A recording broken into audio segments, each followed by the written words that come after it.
तो friends, hello and welcome to our channel body mechanics. आज कई दिन के बाद शूट कर रहे हैं।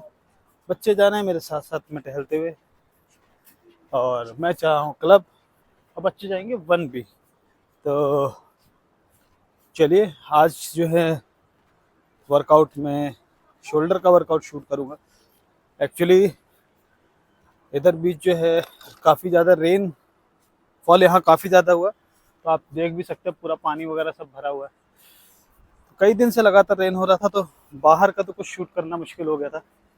अब वॉक करते करते शूट करने में दिक्कत होती थी। अब अभी भी शुरू हो गई है, ये देखिए, दिखती। तो फ़ोन अंदर रख लेते हैं। अब क्लब के अंदर पहुंच ही गए हम, वहाँ जाके दोबारा शूट करेंगे। फ्रेंड्स, जैसे क्लब में घुसा हूँ, नीचे गेट पर ही जो है स्टाफ रहता है, सपोर्टिंग स्टाफ जो है, उन सब का एक ही वो था। ब्लॉग नहीं आया, ब्लॉग नहीं बन रहा है। मैंने कहा नहीं बनेगा, आज बनेगा ब्लॉग, तो बहुत तगड़ा ब्लॉग बनेगा। तो चलिए, क्लब में आ गए हैं। तो फ्रेंड्स, जो है ब्लॉग आज शूट होगा शोल्डर का। और जैसा कि मुझे थोड़ा सा रिव्यूज मिला कि जो सिंगल पार्ट जो बॉडी का हम कवर कर रहे थे, सिंगल एक्सरसाइज कवर कर रहे थे, वो उससे ज़्यादा बेहतर चाहते हैं लोग कि पूरा का पूरा जो वर्कआउट है एक पार्ट का, वो पूरा का पूरा हम शेयर करें। तो आज कुछ वर्कआउट इसी तरीके शेयर करेंगे। वैसे भी ज़्यादातर जो मेजर वर्कआउट जो होते हैं बॉडी पार्ट के, चाहे वो चेस्ट के हों, बैक के हों, या शोल्डर के हों, लेग्स के हों, वो कवर कर दिए हैं। अब ज़्यादातर वेरिएशंस वाले रह गए हैं। तो चलिए, आज शोल्डर के हम जो है, जो मैं पर्सनली 5 वर्कआउट करता हूँ अपने शोल्डर्स में, उसको करेंगे। उधर आप देखिए, वो रोहित भाई भी आज हमने बुला लिया, तो आज वो जल्दी आ गए हैं। बट 15 मिनट पहले आके, कह रहे हैं 15 मिनट पहले आ गए। आगे वर्कआउट इन्होंने वार्म अप वगैरह सब करके, देखिए बेंच वेंच पूरी रेडी कर दी है। हाँ, कुछ कहना चाहेंगे आप दर्शकों से? ये लीजिए। मैसेज आया था 3:45 पे आ जाना, अगले खुद 4 बजे आए। मैसेज भेजना पड़ता है इंडियन टाइम के अकॉर्डिंग। जो है हम अगर 3:45 का टाइम देते तो लोग 4 बजे आते हैं ना, इसलिए। तो चलिए फटाफट से वार्म अप कर लेते हैं, फिर वर्कआउट स्टार्ट करते हैं और शूट करेंगे। तो फ्रेंड्स, हमारा जो है वार्म अप हो गया है। पुशअप्स मार लिए हमने, और साथ में रियर से जो है लेट्स के लिए थोड़ा सा पुली चला ली है। ओवरऑल जो है पूरा थोड़ा वार्म हो गया, मसल्स रेडी हो गई हैं। तो सबसे पहले हम जो है वही रियल बैक जो है बारबल प्रेस मारेंगे। तो मैं आपको एक बार ये भी करके दिखा दे रहा हूँ। तो चलिए, ऑलरेडी ये वर्कआउट पूरा मैं शेयर कर चुका हूँ, तो डिटेल्स बताऊंगा नहीं, सिर्फ करेंगे और मज़ा लेंगे। पोजिशनिंग अपनी ले ली हमने और शुरू कर दिया। वही आपके कान तक बारबल आएगी, बारबल उठाई जाएगी, पूरा प्रेस मारेंगे, पूरा प्रेशर लेंगे।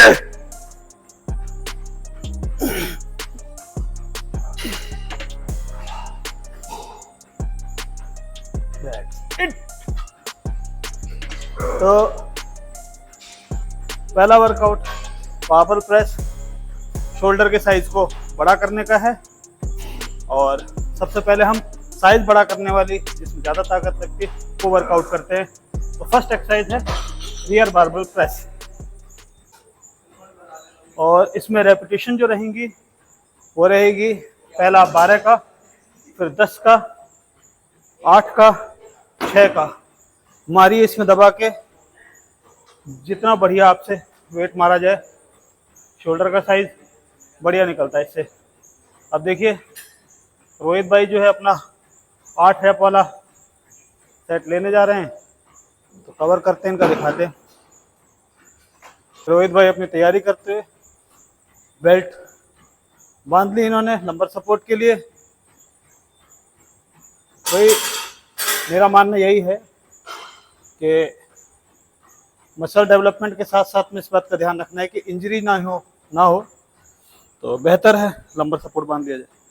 तो ये देखिए, इनका उठाने का स्टाइल अलग है बारबल को, और ये देखिए मसल का मूवमेंट देखिए, पूरा पूरा मसल स्ट्रेच कर रही है और फिर कॉन्ट्रैक्शन पूरा आ रहा है।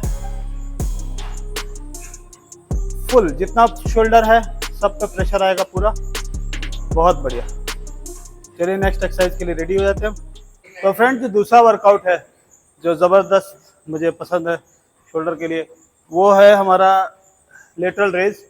तो बता रखा है मैंने पहले भी ऑलरेडी, और फिर से एक बार जो हम आपको वर्कआउट करके दिखा दे रहे हैं। एल्बो शोल्डर हाइट से ऊपर, ना आपके पैर चलने चाहिए और ना आपकी कमर। वेट आपको शोल्डर से लिफ्ट करना है, पीछे नहीं जाना है, आगे नहीं आना है। बराबर में उठाइए, थोड़ा सा डंबल आपका शोल्डर और चेस्ट से आगे आएगा। एंजॉय करिए इसको और मसल्स को पूरा टाइम दीजिए। तो ये लेटरल रेज का वर्कआउट है। ये स्पेसिफिकली आपके डेल्ट्स को बड़ा करने के लिए, शेप देने के लिए, साइज देने के लिए, वापस निकालने के लिए सब में काम आता है। तो आप करिए, बढ़िया वर्कआउट है। तो फ्रेंड्स, अब जो तीसरा वर्कआउट हम करने वाले हैं वो है बेंट ओवर लेटरल रेज। ये वर्कआउट जो है जनरली हम शोल्डर के साथ में करते हैं, पर कुछ लोग इसको बैक में भी ऐड ऑन कर लेते हैं। खड़े होकर भी आप कर सकते हैं, बेंच पे बैठ के भी कर सकते हैं, थोड़ी स्टेबिलिटी बनी रहे इसलिए मैं बेंच पे प्रेफर करता हूँ। बेंच में हम थोड़ा सा बिल्कुल, आप यहाँ देखेंगे आपकी पीछे पोजीशन, यहाँ पे ये बिल्कुल पॉइंट पे हम बेंच के अगले वाले हिस्से में बैठते, पीछे नहीं बैठते, थोड़ा सा आगे बैठ जाते हैं, पैर को दोनों आगे कर लेते हैं। बैक जो है वो बेंड हो जाएगी, इसीलिए बेंट ओवर कहते हैं इसको। अब हमने डंबल को उठाया और नीचे से आपने लिफ्ट किया ऊपर की तरफ।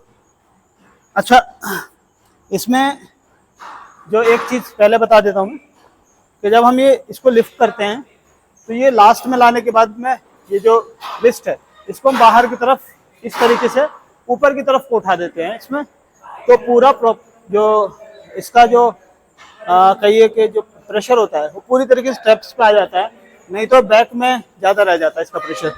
तो मैं एक बार करके दिखा रहा हूँ आपको, चारों तरफ से राउंड एक बार हो जाएगा तो आप अच्छे से देख लेंगे। वेट कुछ हल्का है,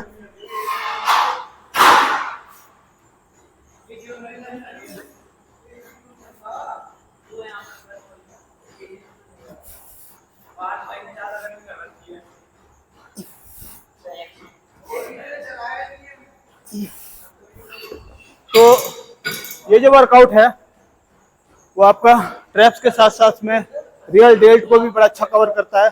कुछ इफेक्ट इसका ट्राइसेप से भी आ जाता है, बैक पे भी आता है, लेकिन अगर प्रॉपर आप फॉर्म और टेक्निक सही रखेंगे, फोकस रखेंगे, तो बिल्कुल आपके ट्रैप्स पे इफेक्ट देगा, बहुत अच्छी शोल्डर बनाएगा। तो फ्रेंड्स, अगला जो वर्कआउट हम शोल्डर में करने जा रहे हैं वो है फ्रंट डंबल रेज। वर्कआउट के डिटेल्स, फॉर्म, टेक्निक ऑलरेडी एक व्लॉग भी शेयर कर चुके हैं, पर एक अच्छा वर्कआउट है। तो हमारा ये चौथा वर्कआउट है जो हम शोल्डर में करते हैं प्रेफर। मूवमेंट फ्रंट में आईज हाइट तक, यानी कि एल्बो का शोल्डर से ऊपर आना। तो ये हमारा वर्कआउट किसकी फॉर्म है, ज़बरदस्त शोल्डर का जो फ्रंट वाला पार्ट है, डेल्ट का फ्रंट वाला पार्ट है, उसको बनाता है ये, और एक अच्छा वर्कआउट है। रेपिटेशन 12, 10, 8, 8 मैं प्रेफर करता हूँ।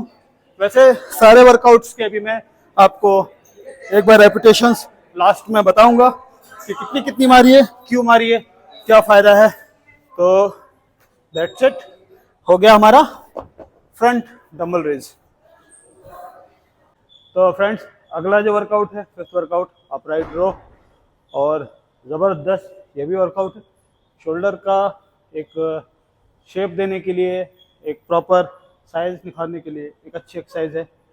फॉर्म, टेक्निक, इसके बारे में कोई व्लॉग अभी तक बना नहीं है, तो इसी में मैं क्लियर करूंगा आपको, इसी में समझा दूंगा। बाबल लेनी है, शोल्डर विड्थ रखिए, क्लोज भी रख सकते हैं थोड़ा सा आप अगर आपकी रिस्ट कंट्रोल कर सकते हैं तो क्लोज भी रख सकते हैं, बढ़िया रहेगा। तो बाबल को हमने स्ट्रेट रखना है, ग्रिप अपर हैंड ऊपर ओवर हैंड रहेगी। उसके बाद जब आप इसको उठाएंगे आप, तो इसको आपने देखा होगा मैंने माइक को पीछे कर दिया है, माइक को नीचे से, क्योंकि ये बिल्कुल यहाँ तक आना है आपके बाबल को। और वही मैंने शोल्डर में बताया कि एल्बो शोल्डर से ऊपर, अगर प्रॉपर आपको इसको वर्कआउट करना है और उठा के आपको बिल्कुल slowly just body parallelly release कर देना। सिंपल। ट्रैप्स के लिए एक अच्छी एक्सरसाइज है, रियर शोल्डर के लिए अच्छी एक्सरसाइज है। प्रॉपर एक फ्लो में करिए, बहुत अच्छा वर्कआउट है। तो अभी बताने के लिए थोड़ा सा रोकना पड़ा था बीच में, एक फ्लो के साथ दोबारा अगर हो सकेगा बनाऊंगा। तो फ्रेंड्स, अब हम वर्कआउट करेंगे अपराइट रो। तो ये जो है आपको क्लेविकल तक, नेक तक उठानी है और रिलीज कर देनी बॉडी के पैरेलल बिल्कुल। तो बॉयज, शोल्डर का वर्कआउट कंप्लीट होने के कगार पे है और हमारा वर्कआउट लगभग कंप्लीट हो गया है। और हम आते हैं लास्ट वर्कआउट पे, last but not the least कहते हैं। हम कर रहे हैं barbell shrugs. Dumbbell shrugs normally schedule में रहता है, पर इस टाइम पे हमारा जो फोकस चल रहा है वो थोड़ा रियर पोर्शन पे ज़्यादा है। तो अभी हम जो है इसको बारबल श्रग्स करेंगे। थोड़ा सा उसका इफेक्ट ट्रैप्स पे पीछे की तरफ ज़्यादा आता है, मतलब हम उसका फोकस ऐसा बना लेते हैं कि थोड़ा पीछे की तरफ ज़्यादा निकाल लेते हैं। तो चलिए बताता हूँ। श्रग्स में बहुत कॉमन कई सारी ऐसी गलतियाँ होती हैं जिसको हम समझ नहीं पाते, क्योंकि हम लोग को शुरू से बताया गया श्रग्स मारना है तो खूब हैवी वेट मारिए, बहुत भारी वेट मारना है। तो वेट मारना है तो कैसे मारना है, और श्रग्स मतलब आप ये समझते हैं, ये जो हम लोग कंधे उसका कहते हैं, मुझे क्या फ़र्क पड़ता है, वही है श्रग्स। तो हमको जो मूवमेंट है उसे वही रखना है जो नॉर्मली हम किसी की बात कहने पर कंधे झटक देते हैं, वी डोंट केयर। तो वही है श्रग्स। तो फोकस उसी पर रखना है, उसी मूवमेंट पर रखना है। कहाँ तक जाना चाहिए, कैसे जाना चाहिए, मैं बता देता हूँ आपको। तो फ्रेंड्स, ये रही हमने स्मिथ मशीन में बाबल लगा रखी है। कुछ थोड़ी सी इंजरीज इस टाइम चल रही है, जरा इतने पोर्शन में काफ़ी ज़्यादा पेन भी है, लेकिन यह है कि वर्कआउट करना है तो करना है। तो थोड़ा सेफ्टी के साथ चल रहे हैं अभी हम। तो ये हमारी ग्रिप है।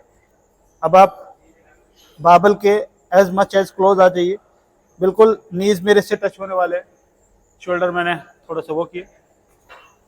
अब प्रॉपर हम पूरे स्टैंड अप हो गए। ये जो शोल्डर है इसको हमने थोड़ा सा हल्का सा स्ट्रेट पोजीशन में लिया। अब ये जो हम जो लिफ्ट करेंगे, तो देखिए अगर बहुत हाई वेट होगा तो हम इससे ज़्यादा लिफ्ट ही नहीं कर पाते शॉर्ट्स में, लेकिन हमको लिफ्टिंग कहाँ तक करनी है, टू द ईयर और फिर रिलीज, टू द ईयर फिर release, to the year release, to the year release. This is a proper movement. Legs का यूज नहीं करना है, लोअर बैक से वेट लिफ्ट नहीं करना है, एल्बोज को ज़्यादा नहीं मोड़ना है। प्रॉपर जितना भी फोकस है वो ट्रैप्स पे लेना है, बढ़िया वर्कआउट हो जाएगा। तो फ्रेंड्स, वर्कआउट हो गया है कंप्लीट और चल दिया हूँ मैं घर की तरफ। और आज का व्लॉग शायद थोड़ा लंबा हो जाएगा, देखते हैं, अगर होगा तो कुछ एडिट करेंगे इसमें। बाकी जो है हम आ गए हैं बाहर। तो मैंने जैसे बताया था कि आपका जो रियर बारबल प्रेस है अच्छा, उसमें वेट आप उठा सकते हैं, उठाना भी चाहिए अगर आपको अच्छी शोल्डर बनाना है। तो 12 10 8 6 की रेपिटेशंस, लेटरल रेज में 12 10 8 8 की रेपिटेशंस। उसके बाद में बेंट ओवर लेटरल रेज में 12 10 8 8 की रेपिटेशंस। फ्रंट डंबल रेज में 12 10 8 6 की रेपिटेशंस। और आपका श्रग्स में जो है 10 10 10 का 3 रेपिटेशंस आप मारिए। जो साथ में आपको मैंने एक वर्कआउट और बताया है, उसमें इंजरीज की वजह से वो शायद ठीक से आया नहीं है, तो अगर उसका वीडियो ठीक नहीं हुआ तो उसको अभी अपलोड नहीं करूँगा मैं। अपराइट रो का वीडियो शूट किया था, और अगर अपराइट रो बढ़िया शूट हो गया होगा तो उसकी रेपिटेशन जो है वो भी आप 12, 10, 8, 6 की रख सकते हैं। बढ़िया वर्कआउट होता है। तो चलिए देखते हैं, अगर कुछ और शूट हुआ तो ठीक है, और नहीं होगा तो आज का व्लॉग मैं यहीं फिनिश कर रहा हूँ। तो चैनल को सब्सक्राइब करिए, वीडियो को लाइक कर दीजिए। मिलते हैं अगले व्लॉग में। Bye bye.